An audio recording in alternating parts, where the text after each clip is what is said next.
Assalamualaikum warahmatullahi wabarakatuh. Perkenalkan, nama saya Beni Saputra dengan NIM C1B020074 dari Prodi Manajemen R003, Fakultas Ekonomi dan Bisnis. Dengan dosen pengampu Pak Yulisman SE MSIAK. Di sini saya akan menjelaskan salah satu materi dari akuntansi biaya, yaitu biaya tenaga kerja. Oke, langsung saja kita masuk ke pembahasan pertama. Pembahasan pertama yaitu pengertian biaya tenaga kerja. Biaya tenaga kerja adalah biaya yang dikeluarkan untuk membayar para pekerja dan pegawai yang bekerja pada suatu perusahaan atau disebut juga upah. Materi selanjutnya yaitu penggolongan biaya tenaga kerja. Penggolongannya ada 4. Yang pertama, penggolongan menurut fungsi pokok dalam organisasi perusahaan. Dibaca menjadi 3, yaitu biaya tenaga kerja produksi, yaitu biaya yang dikeluarkan untuk membayar tenaga kerja bagian produksi yang meliputi gaji karyawan produksi, biaya tunjangan karyawan pabrik, upah lembur karyawan pabrik, dan upah mandor pabrik, gaji pemimpin pabrik. Yang kedua, biaya tenaga kerja pemasaran, yaitu biaya yang dikeluarkan untuk membayar tenaga kerja bagian pemasaran yang meliputi gaji karyawan pemasaran, biaya tunjangan karyawan pemasaran, biaya komisi pemasaran, dan gaji pemimpin pemasaran.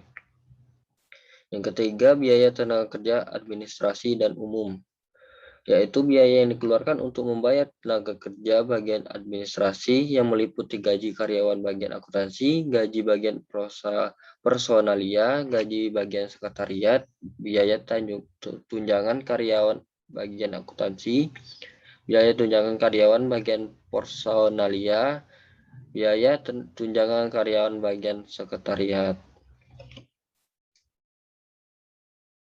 Penggolongan biaya yang kedua yaitu penggolongan menurut kegiatan departemen dalam perusahaan.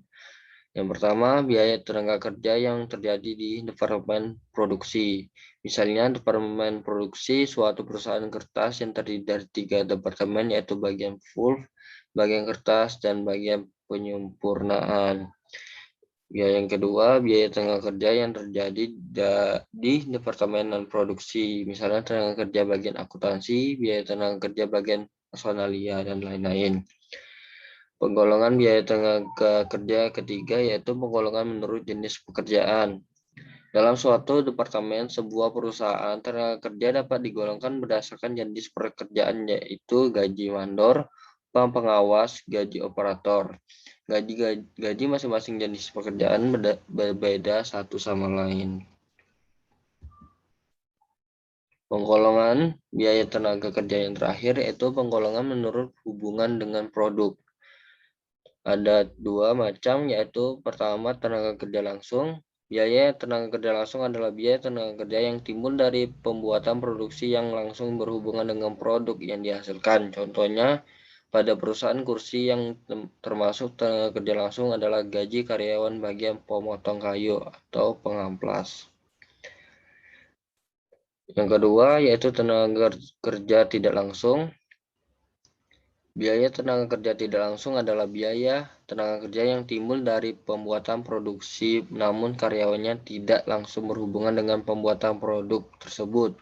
Contohnya pada perusahaan kursi yang termasuk tenaga kerja tidak langsung adalah gaji karyawan bagian keamanan pabrik, pengawas pabrik, dan lain-lain. Biaya tenaga kerja tidak langsung ini dalam produksi masuk dalam kategori biaya overhead pabrik.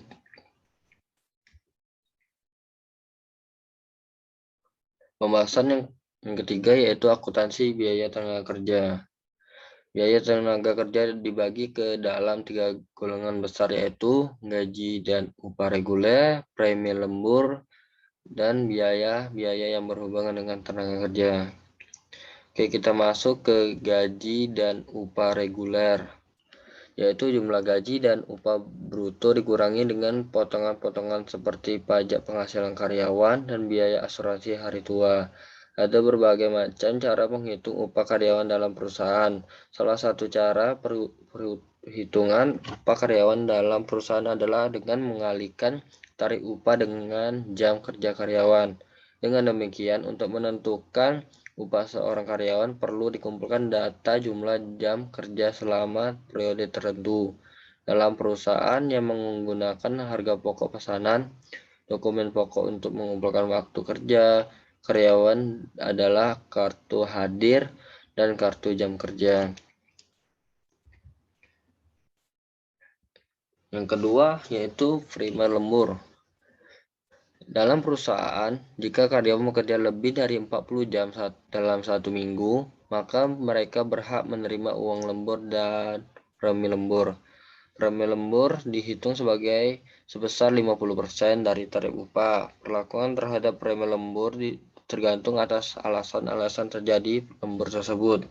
Premi lembur dapat ditambahkan pada upah tenaga kerja langsung dan dibebankan pada pekerjaan atau di departemen tempat terjadi lembur tersebut.